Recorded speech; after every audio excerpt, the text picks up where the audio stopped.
Fanfic Corner, presented by Jennifer.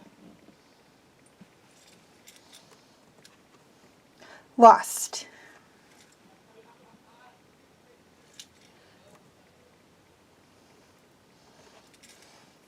Omega tightly gripped onto her bow harness as she navigated her way through the overwhelming city streets. Of all the places she could get lost, it had to be the busiest planet in the galaxy. The multiple levels consisting of all the different kinds of species confused her, to say the least. Everyone seemed to be in a rush, attending to their own business as they hurried by, not paying any attention to the kid wandering aimlessly through the crowd. Hunter warned her to stay close many times. She grew tired of his constant nagging, but as soon as he stopped reminding her, she managed to get separated. Omega bit her lip, remembering that this planet made Hunter's mood turn for the worst. And it wasn't just Hunter's attitude. The rest of the batch followed as well, especially Echo. Coruscant isn't a friendly planet if you don't know the right people, Echo had mentioned just before they left. Omega wondered what he meant by it, but he didn't seem like he was up for a full-length discussion, only that it was imperative that they stuck together. Unfortunately, that didn't happen. Omega continued through the crowd of bustling commotion, trying to find a sign of her brothers in the chaos. Not long ago, she was standing next to Tech, waiting for him to finish talking to an informant. Someone had tapped her on the shoulder and pulled her bowstrap, causing her to stumble. She managed to shake them off before they could steal her weapon, but that split second of her attention was diverted, and she turned back around and Tech was nowhere to be found. She tried calling for him, but her shouts blended into the background of other voices. Her next instinct was to calm him. She brought her wrist to her lips, opening her mouth to speak, when the realization of her missing comm sent her into panic. Omega glared into the crowd, knowing very well that some expert pickpocket stole it from her when she wasn't looking. Tech was not going to be happy about that. The young clone sighed to herself as she found a railing to lean on for a moment. She knew she was going to be in trouble when her brothers eventually found her, but she would prefer yelling and reprimands over being lost and scared. The first time it happened wasn't the best experience. Ever since Pantora, she had developed a fear of large crowds. Omega looked over the edge of the railing, glancing down as the city continued below. She wondered how far down it went and who would live there. She doubted the sun could even reach that far, leaving the only other option to be artificial lighting. A heavy hand touched her shoulder, snapping Omega out of her thoughts. For a brief second, she thought it was Wrecker.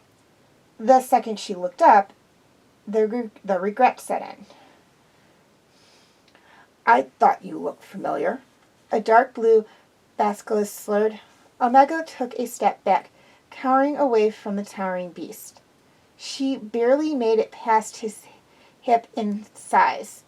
The creature gave her an evil grin at her noticeable fear, showing off his sharp teeth that could have seen better days.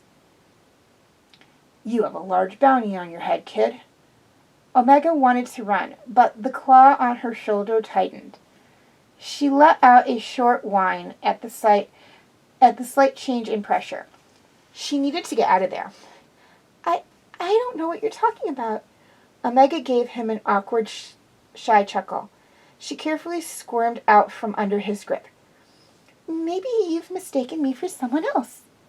The basilisk didn't buy it, grabbing her small arm. I don't think so. A clone's face is hard to forget, he sneered, beady eyes narrowing in on her. The way he said clone frightened Omega.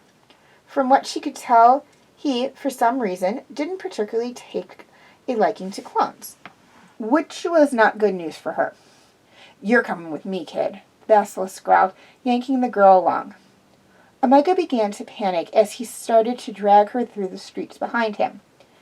Eyes turned at her desperate screams for help, yet they looked away or just stared sadly at her. Let me go, Omega yelled at a last attempt of rebellion. She could see the speeder that they were headed towards. She knew if she was pulled onto it, then the chances of being found would be little to none. She wasn't going to let that happen. Omega, realizing she still had her bow, reached for it with her free hand, maneuvering the Zygonian weapon to its open position. With all her strength and determination, she ripped her arm away with all she had. Her arm felt like it was on fire, but it was enough force to cause the captor to release her. The purple energy sting slashed his face. As planned, the basilisk let out a howl of pain, tumbling over himself as he held his smoking eye. Without a second thought, Omega ran. She didn't know where to go, but the further away the better. She needed to find the batch, but how was the problem? With no comm and in such a large area, it would be nearly impossible to find them all alone. She worried not only for herself, but for her brothers as well. They were probably looking for her. Again. She tried to be good and stick to the rules, like Hunter and Echo taught her. But something always went wrong, and she found herself in trouble, whether she went looking for it or not. Omega's mind was all over the place, so much so that she didn't notice the hand that came out of nowhere and pulling her into a dark alley. Her eyes met the tall, cloaked figure looming over her as she backed into the wall with no place left to run. No, please, don't, she begged, tears threatening to spill out of her eyes as she raised her arms to shield herself from the attacker. Omega? Omega dropped her trembling hands. How did they know her name? The person stepped closer, taking the hood off their head, revealing their short, blonde, buzzed head and honey brown eyes. Rex! Omega ran towards him, engulfing him in a hug. Hey, kid. Rex gently patted her head of blonde curls. What are you doing here? Where's Hunter and the others? Omega sniffed, wiping away a single tear. I got separated. I tried looking for them, but someone recognized me as a bounty. They were going to take me, but I got away and, well, ran into you. Good thing, I guess, eh? Omega smiled at him, nodding. She was more than happy to have found the captain. At least she didn't have to worry about people coming after her with him by her side. I'll contact Hunter. Can't let him worry himself to death, can we? He won't let me out of his sight for at least a few months after this, the young clone sighed, aware of the protectiveness she would have to endure for a while. Rex let out a chuckle.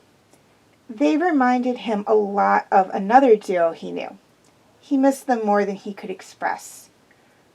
Omega awaited anxiously for the comm call to go through. She didn't have time to think of what she wanted to say as Hunter picked up rather quickly.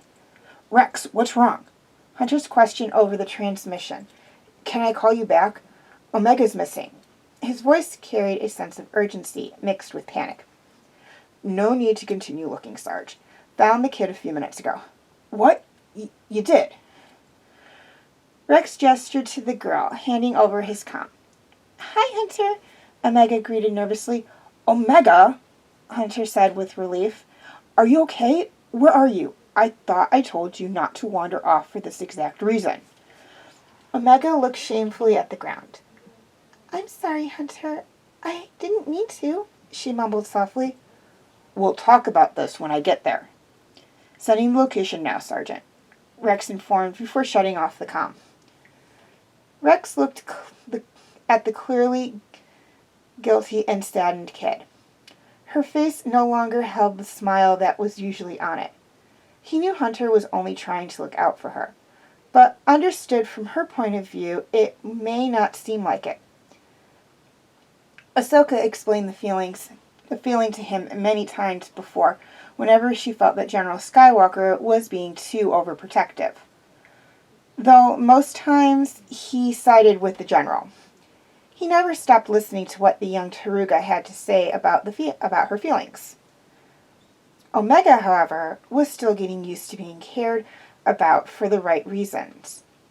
She'd understand later, but for now he decided to let the tactic he found worked wonders back in the Clone Wars.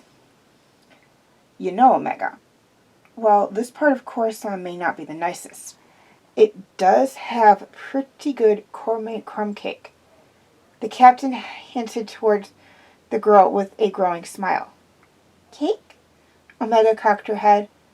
She had only heard about the pastry before from Wrecker.